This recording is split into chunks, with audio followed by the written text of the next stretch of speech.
and welcome to Five Counties Children's Centre 48th Annual General Meeting. My name is Julie Davis. I'm very honored to be the chair of the board of Five Counties. And I'd like to begin by acknowledging that June is National Indigenous History Month. It's a great opportunity to learn about and celebrate the language, culture, and many contributions of Indigenous people across the country. And we're gathered here today on the Magee-Saxton Treaty territory. So from the Anishinaabe creation story, humankind was gifted the instructions to live a good life, Minu B'nabadism. And 7 grandfather teachings have been passed down to guide that. Humility, bravery, honesty, wisdom, truth, respect, and love. So I think these are wonderful teachings to start this important event today as we celebrate and recommit to our vision of caring for children and youth, living with physical, developmental, and communication needs, and building their abilities for a good life. So this year's keynote speaker is a testament to the invaluable work of children's treatment centers. Wesley Magee-Saxton is a white, queer, disabled actor, writer, and martial artist based in Vaughan, Ontario. After graduating from York University's Acting Conservatory program in 2022 with a Bachelor of Fine Arts in Acting for the Stage, they soon began working with Ritter Talent Agency in Toronto.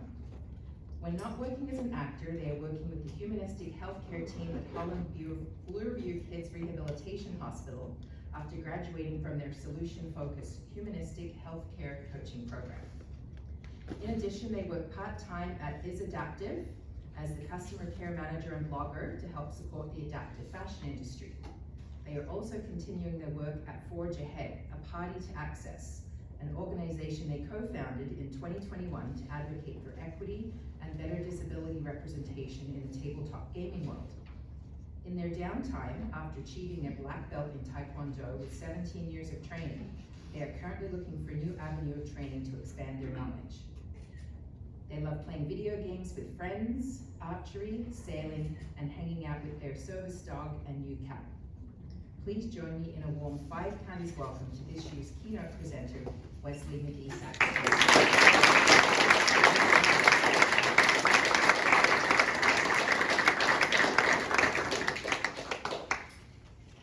Let's see if I can get pivoted around here. Can everyone hear me okay?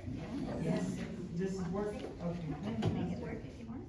I think folks can hear me. Can everyone hear me without a microphone? Wonderful, that makes my life easier. Thank you so much for that introduction. I'll try to follow that up. Let me just pull up my remarks here. There we go. So hi there, everybody. My name is Wesley Magee-Saxton. As you know, as the introduction just said, I am a disabled and queer actor, writer, and healthcare worker. Specifically, I work on the humanistic healthcare team at Holland Bloorview as a graduate of their solution-focused coaching healthcare program. First off, I want to begin by thanking Five Counties for the opportunity to come here today and speak to you all, and thank you for your time and attention. I'm sure everyone here is keenly aware of just how important organizations like the Five Counties are as indispensable means of providing care to those in need. The services we provide are life-changing to people, and we as healthcare workers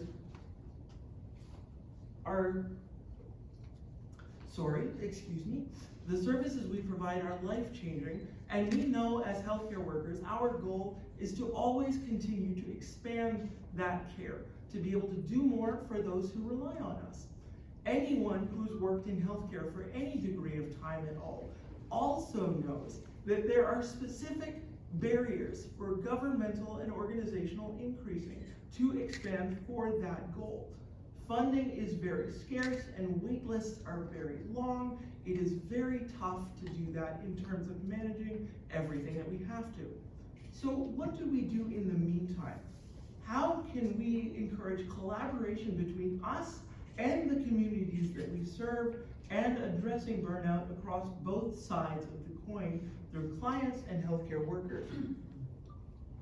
Today I'll be sharing what I've learned in terms of receiving pediatric care through Holland Bloorview Kids Rehab, sick kids, and then sort of adapting as I've aged out of the system to receiving care through Toronto Rehab. Most of my care and my experience is based around Toronto, so it might be a little bit different than care here, but I hope that it works for folks. So, my older brother's birth, according to my family, was a relatively easy one. He was born... Gina and Jess McGrath's reception, please. And Gina and Jess McGrath's Sorry. There we go. He was born in May, just before Mother's Day. It was a beautiful summer's day. The labor went, fairly easy as labors can go. And I decided that I had to be the exact opposite of that. I was born 2.5 months premature in the middle of December, in the middle of the night. And when I finally got out, I looked like I wasn't quite done cooking yet. They had to put me in an incubator underneath a literal French fry lamp, as far as I'm concerned. So you might call me an underdone potato. I had a 50-50 chance of survival, and prior to my diagnosis of cerebral palsy, my family did not have a ton of knowledge surrounding disability or the disability community. The extent was that my dad had taught skiing to deaf and blind people when he was younger.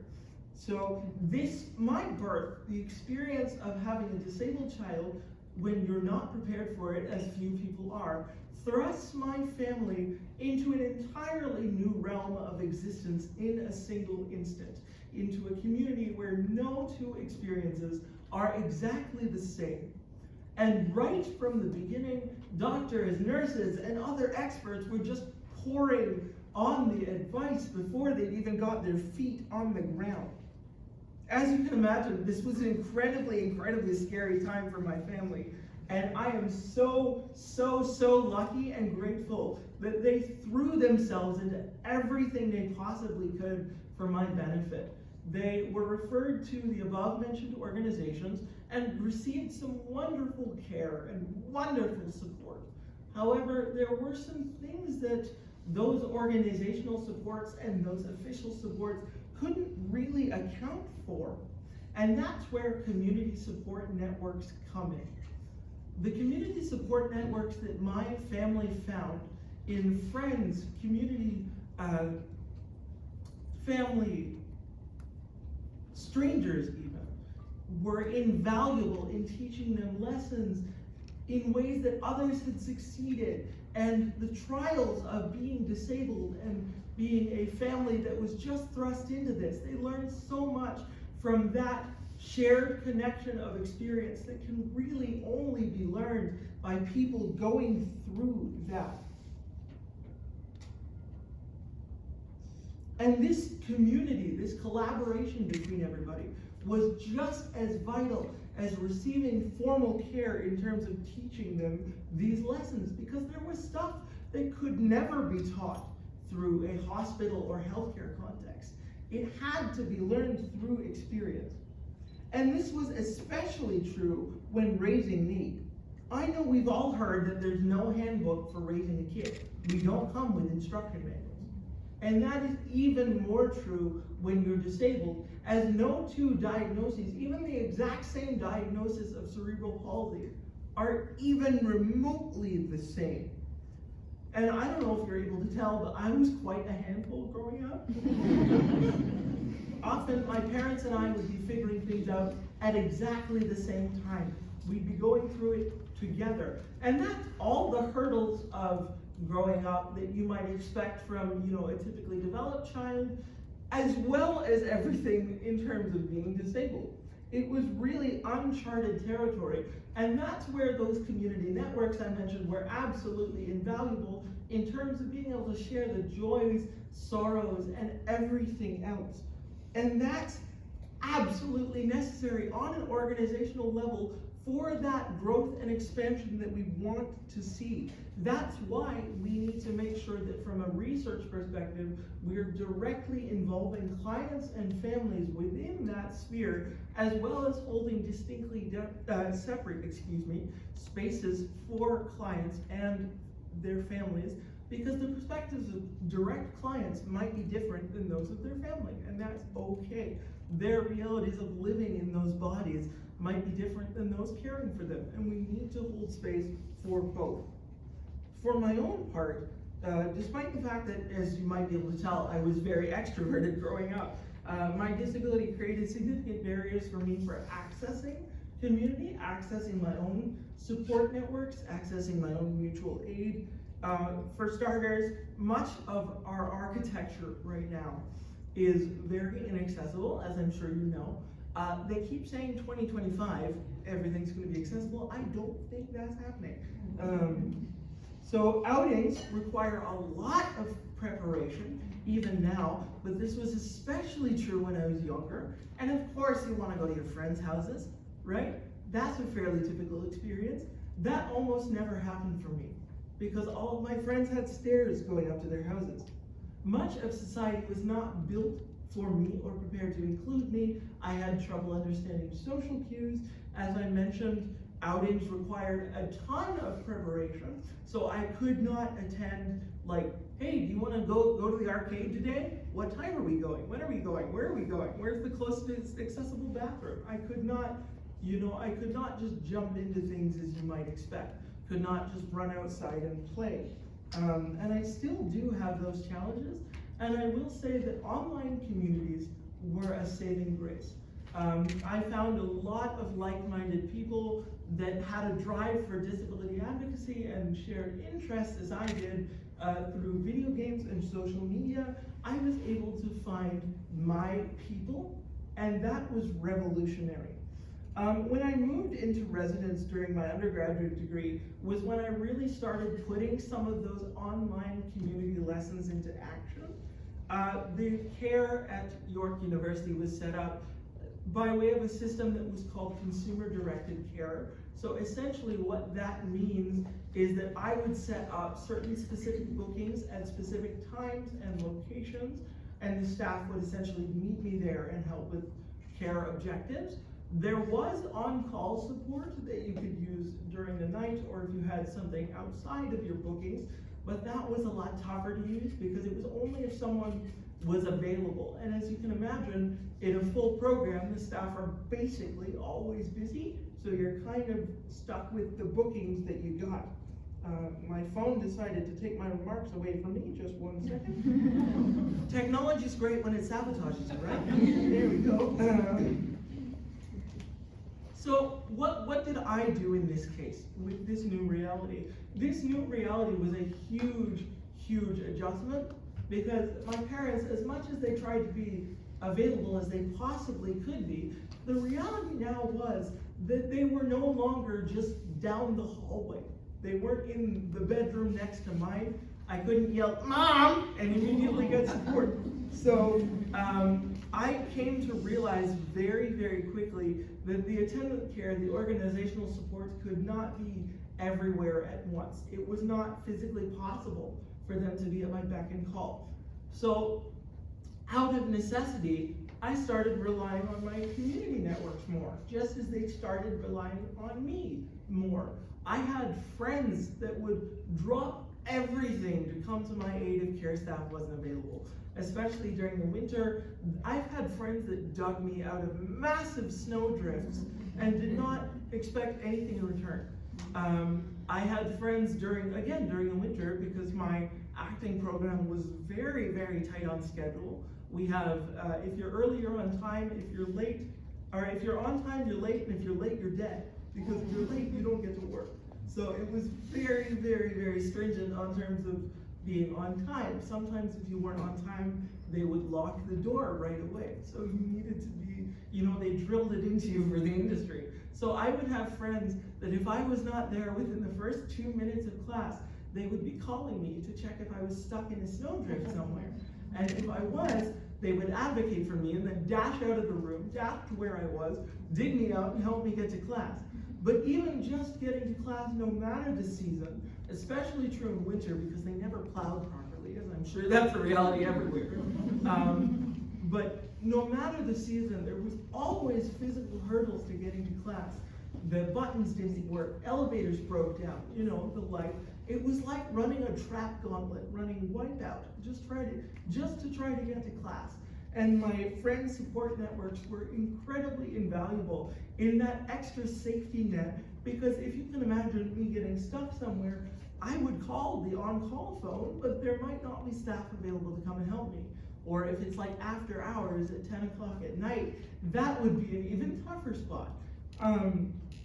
I distinctly remember a time during my first year, in the middle of the night, I had to use the washroom. I had my phone and charger set up on a table next to my bed with my room key so I could push my door remote to open the door. I go to power on my phone to call the staff, and my phone doesn't work. And it's plugged in, so I'm thinking to myself, okay, there must be something wrong with the outlet. So somehow, and I still don't know how I did this, I managed to Tarzan down onto the floor using the bed sheets. So I'm still wrapped in the bed sheets, and I knocked my keys, my phone, and my charger onto the floor, and I'm pushing my door remote to open the door so there's light from the hallway so I can see what I'm doing, and I sort of wriggle over to the other outlet, plug it in. I'm thinking, wow, I'm super smart right now, I fixed the problem. Spoiler alert, it still doesn't work. It's not the outlet, something's wrong with my phone. So I'm sitting there on the floor, still having to go to the bathroom throughout all this, mind you, looking like a disheveled mermaid. And I'm sort of weighing my options of, do I start crawling down the hallway to ask for help? Or is there anyone still, up? Like, what do I do? And I'm sitting there still opening and closing the door, and my friend Victoria passes by, and she walks by, and then she just sort of slowly backs up a little bit and looks at me with, what the heck is going on here? Look on her face. She was returning from a late night cheesecake run from a place that stays open until 3 a.m., as most university students do at some point. And luckily for me, she passed by and was able to help me get a hold of folks to, help me get back to safety and go to the bathroom. I went back to bed after scaring a bunch of people, and including myself, and everything was fine. But I just want to illustrate that if I did not have that community connection of friends in the residence, people would have passed by my room and I would have been stuck there on the floor, probably having to relieve myself in the bed sheets and just wait several hours for, my staff to come in the morning, which would not have been, a desirable experience at all. There we go. We have to acknowledge, essentially, that organizational support systems cannot be everywhere we want them to be, as much as we would like that. We have to acknowledge that while we're working towards the future where we can support anybody at a drop of a hat, we're not there yet, and we have to operate within that reality. So I've had a lot of experiences like the disheveled mermaid experience throughout my adult life, and often I'm able to figure out solutions on my own, and when I'm not, my local support system comes to my rescue. And often I will have a disability-related problem that I have no earthly idea whatsoever on how to solve it, and I check with my support network. I guarantee you I have a disabled comrade with a ready-made answer to that problem that has gone through that exact issue. And we also have to acknowledge that other intersections of reality compound with disabled experience to create unique challenges. For me, another huge revolutionary moment after I came out as non-binary was finding other disabled queer people, because that was an entirely new level of challenge combining those two. And I've had friends of color in the disability community that have been kind enough to share problems that they've gone through with me that I would have never understood or even considered at all as a white disabled person. And having other community members that can understand exactly what you're going through, who are rooted in that community, is vital in terms of understanding your own experience.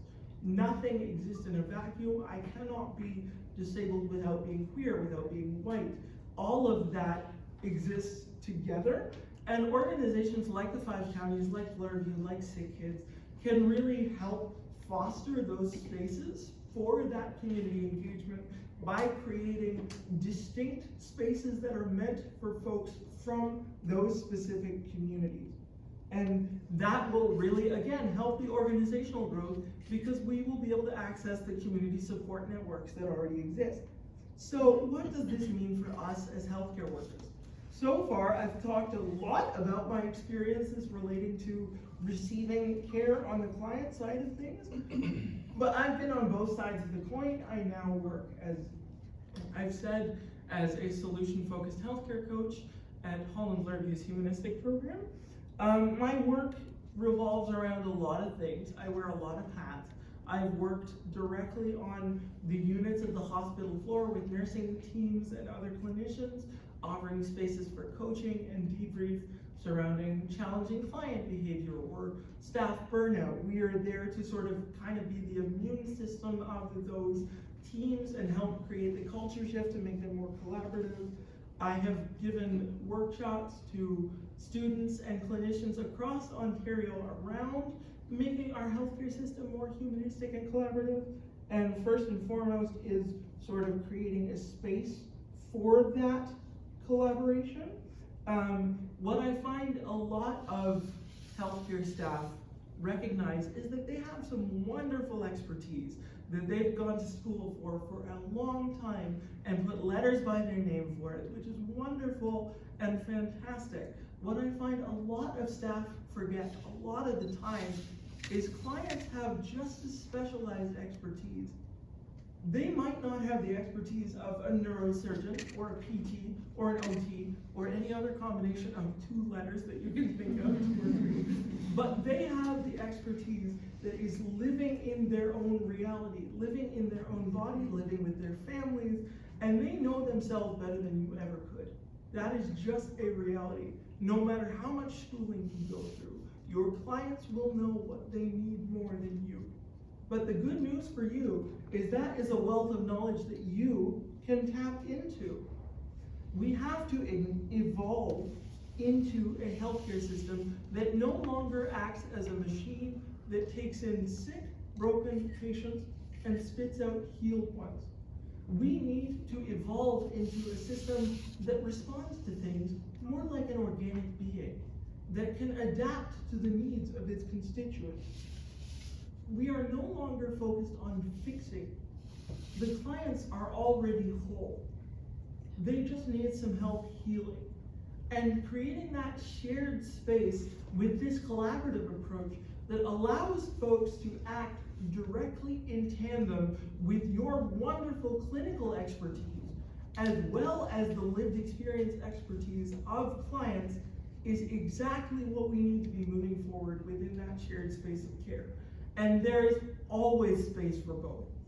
Always. Even within the heavy constraints that our healthcare system has, I have worked with folks for, multi-hour sessions where we're able to sit down in a room and, really hash things out. But I've also had to chase down nurses as they are walking at Mach 1 to their next client.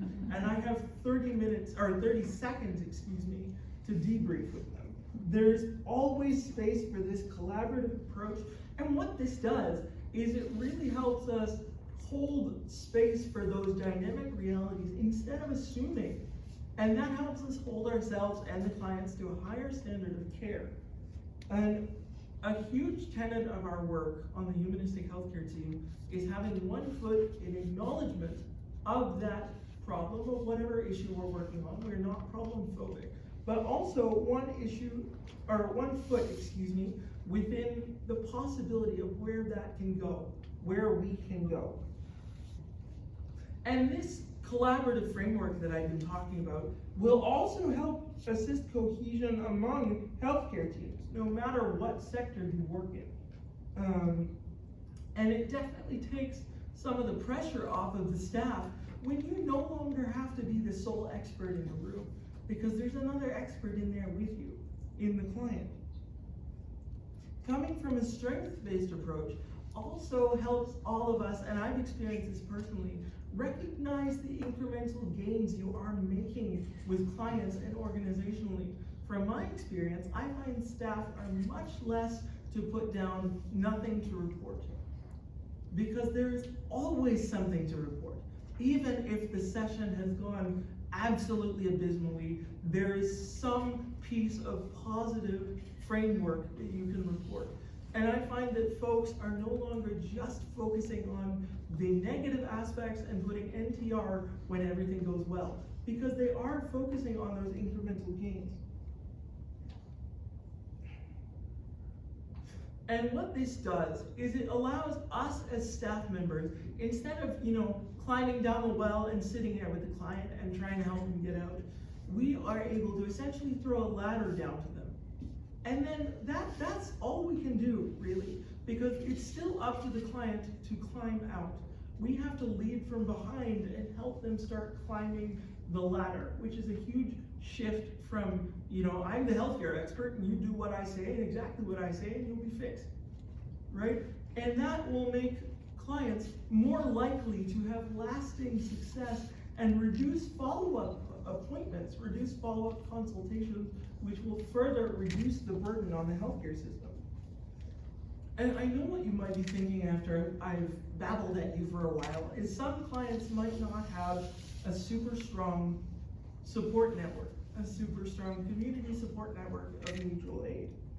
So this could be for any number of reasons. Often being disabled is incredibly isolating, or being, again, thrust into that new reality in terms of pediatric care, whether you've received an injury or whether you just had a disabled child. That thrusting into community, it takes you a long time to get situated. So for any number of reasons, clients might not have that support network.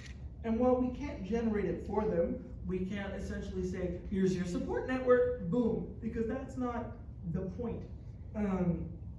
We can help them find it. In my experience, community is best found by this simple act of going to a place to do a specific activity at a specific time every week for a set amount of time. No matter how introverted you are gonna find community that way, whether it's physical or virtual, because you're just gonna show up in the same space at the same time with the same people. You're gonna end up talking to them. That's why it was so much easier to make friends when we were all in school, because we were there at the same time doing the same thing every day. And often these events like courses, classes, etc., anything, is often pay what you can or free. And these types of events and groups and spaces that the organizations can foster, can create, will help teach those elements of communal support and mutual aid that we cannot teach them from, an official organizational perspective. There is a sense of belonging that comes with these naturally, organically grown community support networks, and it is as simple as kind of putting some people in a room that have stuff in common and saying, go nuts. So whether they're a client or a staff member, because all of this, everything that I've been talking about in terms of clients, applies to you too. Healthcare burnout is real, and communal support networks exist for everybody. It doesn't just exist because you're a disabled client and family. So no one deserves to exist in isolation. We all deserve to exist in community. We may not be able to change the constraints of our healthcare system, of the funding issues, the wait list issues, the governmental issues, all the stuff that we're dealing with. We can't change that overnight. However, what we can do is help our fellow humans to find resources to navigate this system, and that's on both sides of the coin, for healthcare workers and clients. All of us deserve safety, security, and belonging. Friends, family, neighbors, even total strangers are more often than not, again, willing to drop everything to help their community. As I end off my remarks today, I just want to end off by asking everyone to take a look around the room and simultaneously hold space for how we come from different, disparate communities, but also what really binds us together, and note that you all have something worthy to bring to the table and all deserve to shine within community. Thank you so much for listening today.